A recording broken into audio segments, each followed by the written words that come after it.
my channel and thank you so much for tuning in. We have a special guest here, so please introduce yourself. Hi guys, I'm Unati. I'm Z's flatmate and also schoolmate. I don't know if I should say schoolmate. Yeah, it's fine. Yeah, schoolmate. Yeah. So today we're doing a video about, just talking all things chef, and we're both chefs in training. We go to the same school, we stay in the same place, and it's also a mukbang. So I don't know if you say mukbang or mukbang, I don't know, but mukbang just sounds better. So we're gonna be eating and telling you our experiences so far. It's only been our first year, so just our experiences and just advice and tips, for those of you who want to go into culinary. So what are you eating?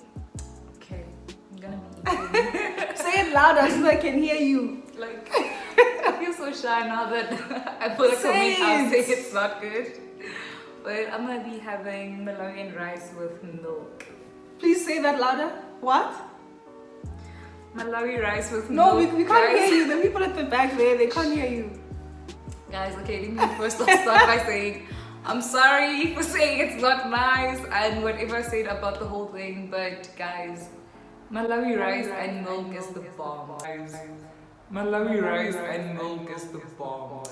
Thank you, thank you. She's saying it with her chest, guys. For Say those of you, exactly. People are like, hey, rice and milk. See, it's nice. Yeah, but you didn't specify what kind of rice. You just said rice. Testic isn't nice with milk, shame.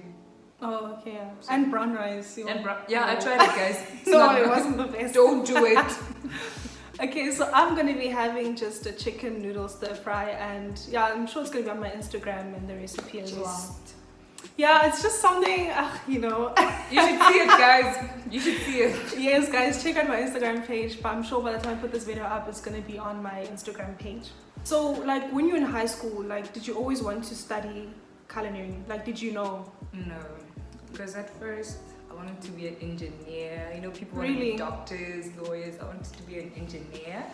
But then, like, after grade 10, I got bored of EGD and tried hospitality, and well, here I am. So, like, when did you decide that you wanted to, like, do it? Was it, like, in grade 11 or matric or what, that you wanted to go to culinary?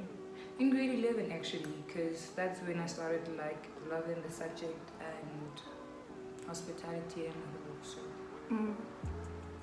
So would you say, like, with hospitality, did the fact that you went to you did hospitality in high school, did it help you, like, with your experience now, since we're at school now, like in ICA? Yeah, it kind of did, because in hospitality you get to learn about food. It's not like what's that subject, consumer studies, is it? It's consumer, right? It's not like that. In hospitality, it's all about food, kind of like at the ICA, so it helped me a lot, because some of the things we do there, sorry guys, I did before in hospitality, so yeah. I think for me, I've always wanted to do culinary. I think, like, my passion for, like, cooking started, like, in grade 10, and so I've always wanted to do it, but then, like, I was low-key afraid because my parents and my family knew that I always wanted to do architecture, because, like, I was just so, like, I just like drawing designs and everything. I still like it now, but then, yeah, so that was the case then. I think when I started taking culinary seriously was, like, in matric, and even towards, like, the end of grade 11, I told my mom, like, no, mom, I think I actually want to go to a culinary school. But then she wasn't really, like, for it. She was like, no, you can, do architecture first and then, like, do culinary. So I was like, ish, now I'm gonna waste, like, so many years. Yet I could have just started, with culinary. And I, like, presented to my parents and my family what I actually wanted to do and what my plan was. Then they were, like, more accepting. So, yeah. For me, I think, like, my parents just were like, go for it. Is it? Do whatever. Because now you're gonna go there and study architecture, engineering, and be like, you wasted money. And the IC is really expensive to do it after years and years of studying something else. So I think even with my dad, like, my dad was so against it, because, like, my dad is your traditional parent, like your traditional African parent. He's like, no, it's not, like, proper and stuff. So that was really hectic. I was like, yo. But then I think the fact that, like, my brother supported me, like, it really, really helped. So yeah. Now, since you've gone to culinary school, is it way better than you expected, or is it like worse? It's better. Like, it's super great, guys. It's really nice. You get to learn a lot of stuff. Plus, you get to eat 4 days a week. 4. Like, every day, literally every day you eat it. Wow. You get That's the to only eat- thing. No. I mean, like, you work really hard. And then there's that deep cleaning on Fridays and stuff. But it's better, guys. It's way better. But you just have to be prepared and disciplined for it. Because if you don't have discipline, it's going to be really hard for you. Because you have to balance out everything and whatnot. And you have to practice. Practice. I mean, a lot of people cut themselves during our first week. It was a It was bloodbath. crazy. No, it really was crazy. Like, it was really crazy. I think for me, honestly, it was way worse than I expected.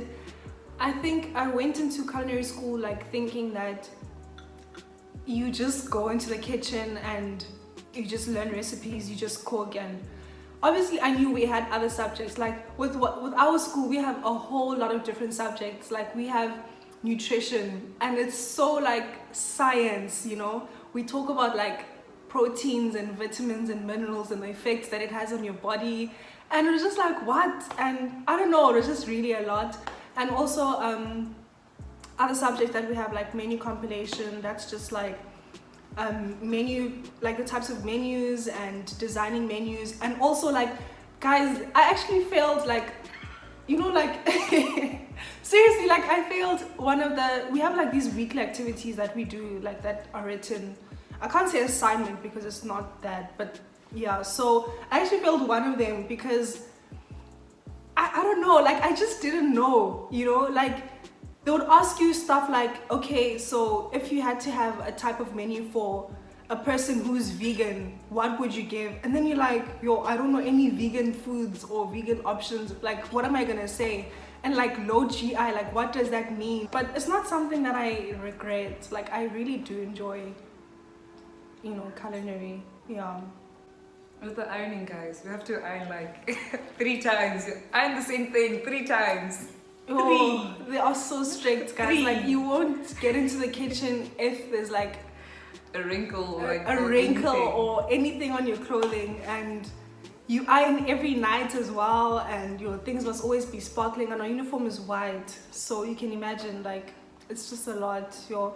But yeah, we don't really just go into the kitchen and just learn recipes. Like, it's not, we don't even learn recipes, to be honest. We learn like principles and techniques and stuff. I also feel like food in society is also like deep, because it's history about food.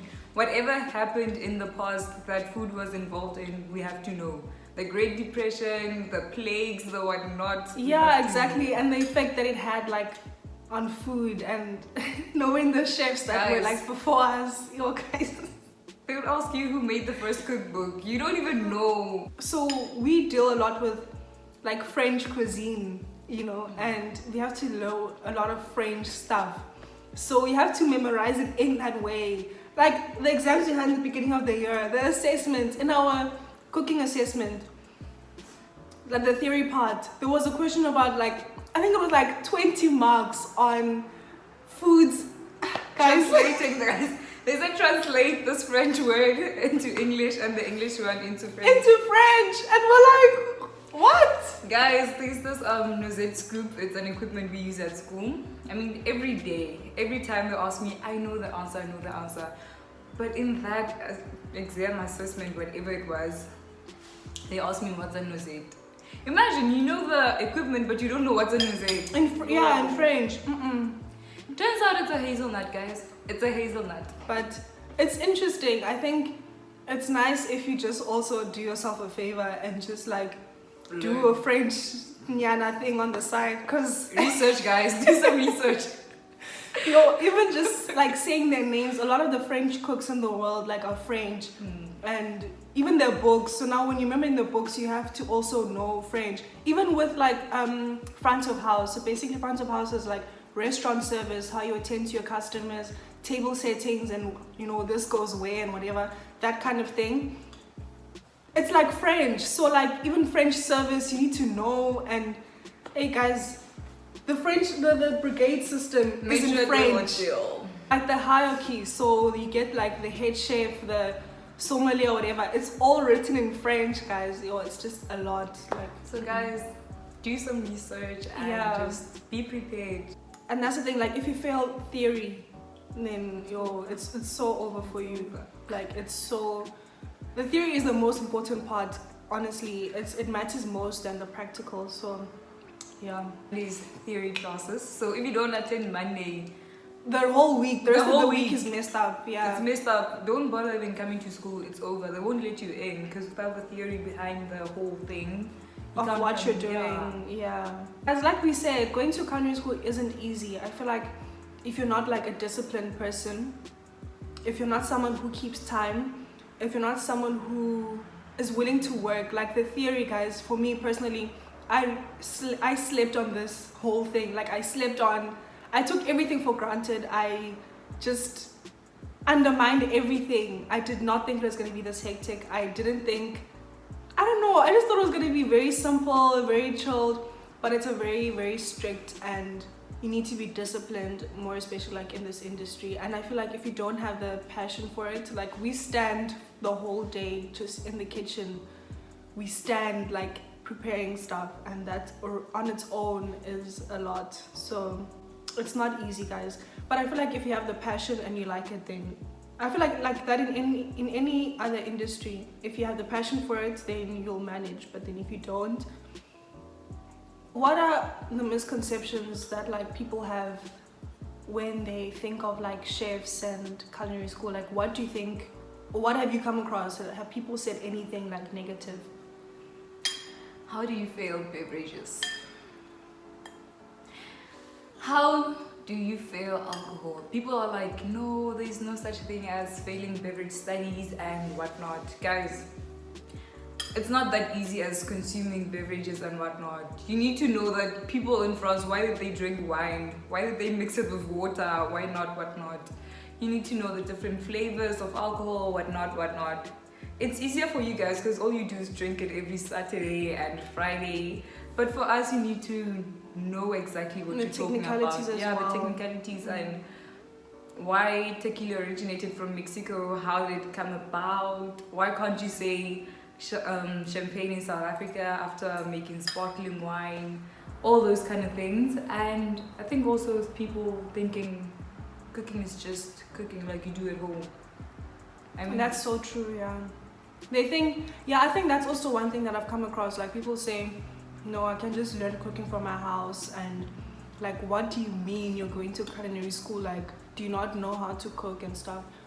And it's just like, even people saying that people who go to culinary school, they're for people who failed matric. And it's just like, what do you mean? Like, this is just, as much as you're doing your law degree, as much as you're doing your accounting degree or whatever, it's just as difficult, And I feel like the fact that we're looking after the needs of people, like how they eat, that's a lot. Like, you need to study the body, and that's why we have nutrition. We need to know why this is good for you, why that other thing isn't good for you. And to be honest, guys, it really, I feel like in this industry, a lot of people undermine chefs and the power that they have, with this whole thing. Like, for me, it's just not, I mean, operational management, that's another subject that we have, where it just focuses on like the upkeep of a restaurant and just like day-to-day things of a restaurant. And just the other day, we were looking at like accounting, So for those of you who failed accounting in high school, like, you will not manage. You will not manage to pass this. You will fail the year. Like, so for me, it's not for people who don't know how to think, or for people who don't have a plan in life. Like, it's a lot more involving than you think. You're not really only just looking at cooking, but we're looking at how like cooking affects all these other things that happen and stuff. So it's very interesting. Like, you need to know things, if they say this person is lactose intolerant, what is your diet for them? And then you don't know, like, you'll fail. Or if someone is vegan, or if someone is pesco vegetarian. Like, what is that? If you don't Polo know, vegetarian. Polo pesco if vegetarian. you don't know, lacto-ovo vegetarian. If you don't know that, like, you failed. So it really is involving. You need to, like, it's not, it goes beyond the classroom. Last question is, like, what's one thing that you're looking forward to? Placement. Industry placement, guys. At the end of the year, we get to work as professional chefs. Yes. For about, I think, 4 to 6 months. I'm not sure. But we're gonna work in a functioning restaurant, feeding real people, not at school. And, well, it's gonna be nice. I feel like industry placements when you get to know, is this for me or not? Will I be doing this for the rest of my life, or I should just quit now? Because that's gonna make or break a few people. Okay, so this brings us to the end of the video, guys. This was amazing. If you'd like to see more mukbangs, or if you'd like to see her on the channel, guys, please comment down below. Please don't forget to like, share, subscribe, and comment. Thank you so much, guys, for your support. Any last few words you wanna? Please, please, please, please like and subscribe, and I want to be here more, so please, guys. Okay. Thank you so much, guys, for tuning in. I live here. I live really far away. I can do this every day. Oh wow. Okay, thank you so much, guys, for tuning in, and I'll see you in my next video. Bye. Bye.